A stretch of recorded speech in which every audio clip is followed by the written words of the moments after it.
इस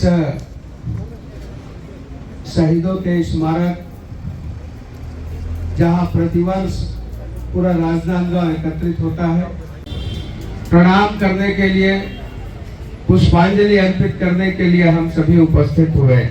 स्मरण करें, याद करें और अपने बच्चों को इनकी गाथाएं बताएं।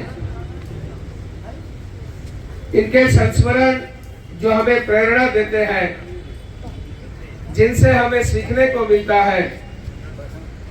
यदि ये नहीं होते द्रास में, बटालिक में, कारगिल के सेक्टर पर, तो क्या होता।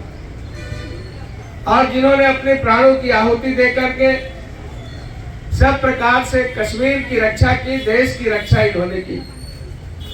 जहां मात्र खड़े रहने में यदि 4 घंटे खड़े रहे तो पैर की उंगलियां गल जाए। -0 डिग्री सेल्सियस में, और दुर्गम पहाड़ी जिसे कहते हैं, ये सेक्टर्स हैं। इसके विषय में आप जब अध्ययन करेंगे तब पता चलता है कि कितने दुर्गम है।